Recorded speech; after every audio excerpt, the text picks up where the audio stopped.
Hi, welcome to Storytime with Gigi. Today we are reading Babar's Celestville Games. This was written in honor of to celebrate 80 years of Babar. This was a brand new story, which is really nice. This is an original by Laurent de Brunhoff. Remember, Jean de Brunhoff, or Jean de Brunhoff, was the original author. This must be a son or a relative.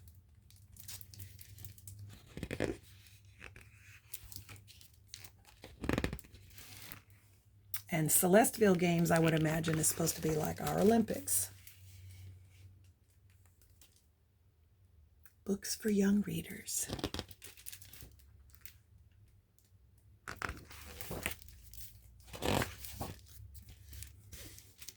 Celestville had become one of the world's great cities, and this year was hosting the worldwide games. Athletes came from all over to compete.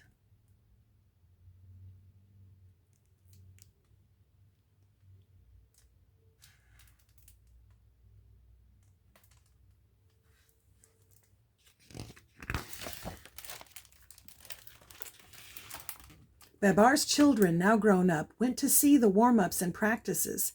Pom and Isabel liked swimming and diving best.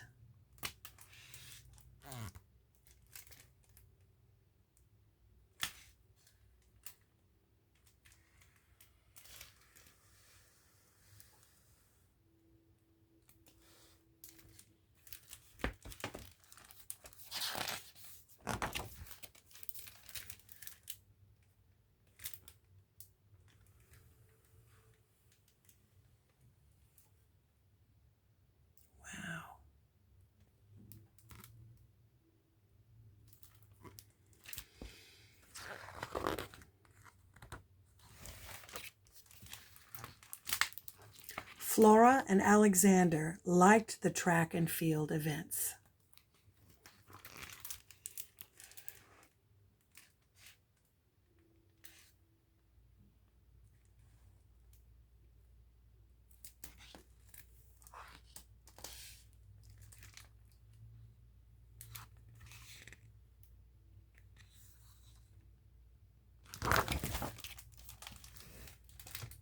And gymnastics.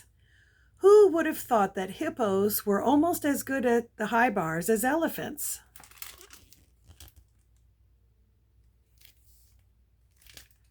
The alligator, look at that. Or that lions and tigers could be as graceful as they were strong and swift.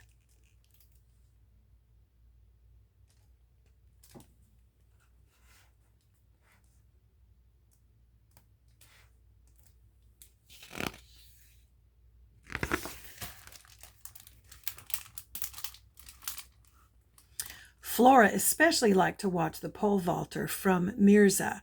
She admired how he gathered his strength and then hurled himself into the air over the bar.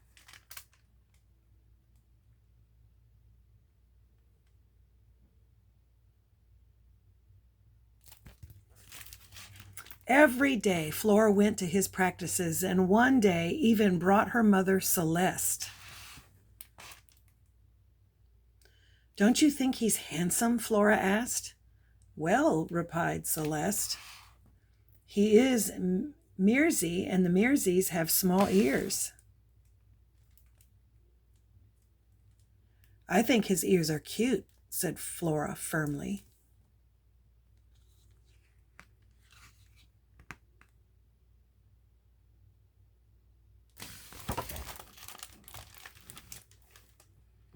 That afternoon, Flora was in the park. The pole vaulter walked up texting and sat beside her.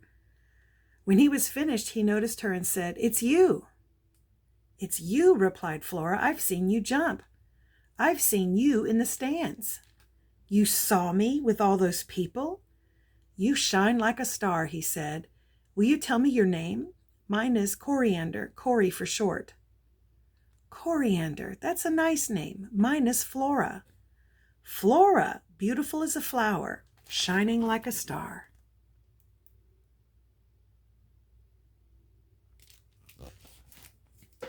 The games opened officially that evening and the athletes paraded. When Cory passed Flora and her family, he dipped the Mirzi flag in salute. What a handsome boy, said Babar.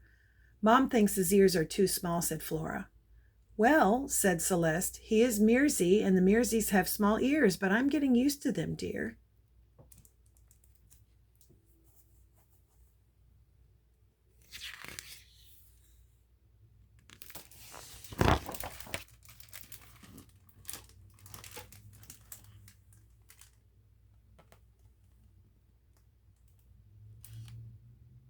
The opening ceremonies always have fireworks.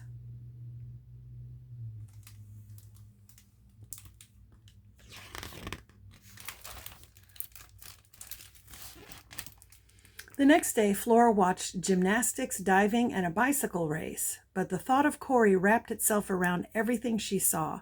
She couldn't wait to be with him again. So there's all the bicyclists.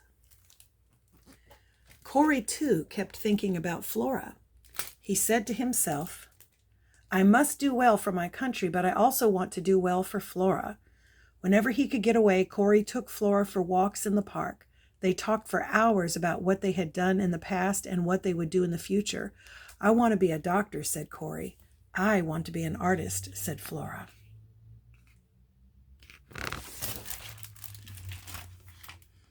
For Corey's main event, Flora was in the stands shouting, Go Mirza! Go Mirza! She waved a Mearsy flag. Many from Celestville were surprised to see their princess backing another country's athlete.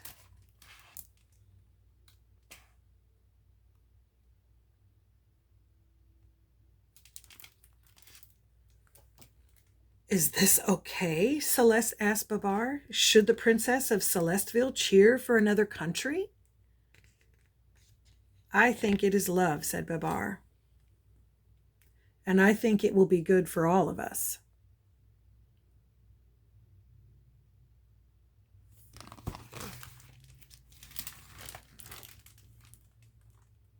After the games, Flora invited Corey for dinner with her family.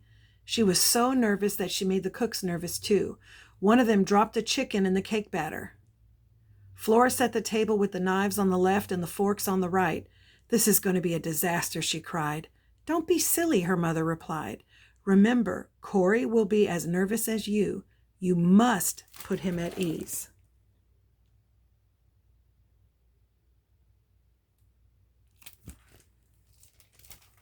Celeste was right. Corey's knees trembled as he stood at the front door, but as soon as he saw Flora, he felt fine. Her brothers and sisters welcomed him like a hero. The athlete from the games! Wow, I can't believe how high you jumped. Soon he forgot that he'd been nervous at all. It was like being with his own family. The evening was a great success.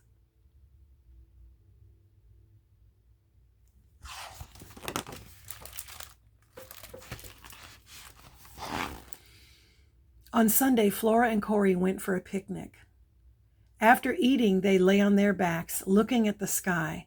Check out that cloud, Flora, Corey said. Flora looked where Corey was pointing. It's skywriting, she said. As they watched, a little plane looped and dipped and spurted clouds that spelled out, Flora, marry me. Flora smiled and said, Is that a question or an order? Corey replied, It is an idea about our future which I hope you share.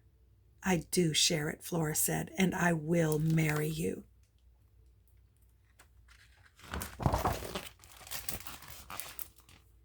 The news of Flora's engagement spread quickly through Celestville. Everyone was excited, especially Babar and Celeste. Zephyr the monkey photographed Corey and Flora for the Celestville News. Many others wanted pictures of the happy couple too. But Corey worried that his parents would not be happy to learn of his engagement. They had always wanted him to marry a girl from Mirza. Finally, he video called them and told them the news. He introduced them to Flora and her parents. It's true we wanted Coriander to marry a girl from Mirza, said her father. But now that we meet you, Flora, how can we not love you? You are our princess in every way. However, added Corey's mother, you would make us very happy if you had a Mearsy wedding. With pleasure, said Flora.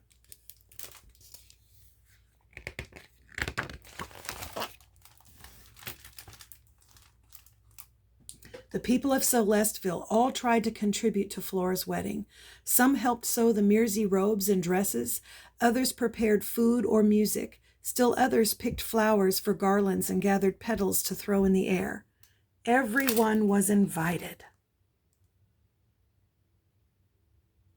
Many guests traveled from Mirza. Entertainers and helpers came from Mirza too, some with magnificent Mersey candelabras to light the way for the wedding procession. Finally, Corey's parents arrived and the festivities could begin. Corey rode in a chariot pulled by giraffes. His family, Flora's family, and many of their friends and guests danced around him as he was carried to his bride.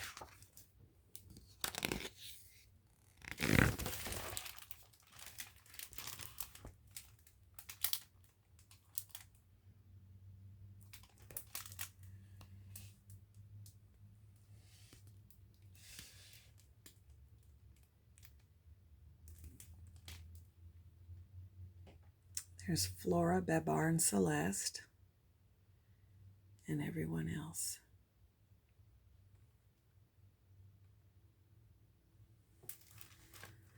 And of course, the Mersey elephants have these ears, and the Celestville elephants have the rounded ears. And of course, there's Corey being pulled by the giraffes.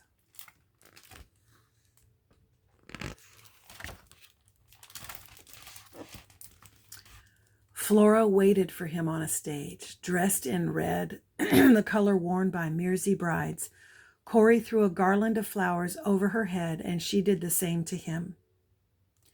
A blessing was said. They sat on the stage, and the wedding guests came, one by one, to congratulate them.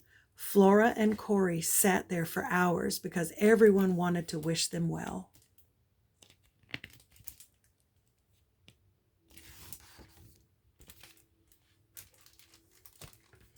The birds of Celestville had planned a surprise. At the end of the reception, an immense flock appeared, towing a giant basket in which the new couple would be flown to their honeymoon spot.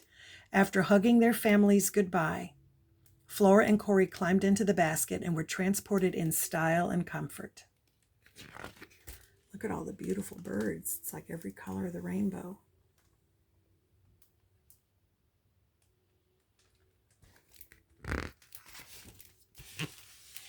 And Celestville carried on. And that's our story. I hope you liked it. Make sure that you like and subscribe and share with your friends, and be sure to go to your local library to find this book and many others just like it. Bye until next time.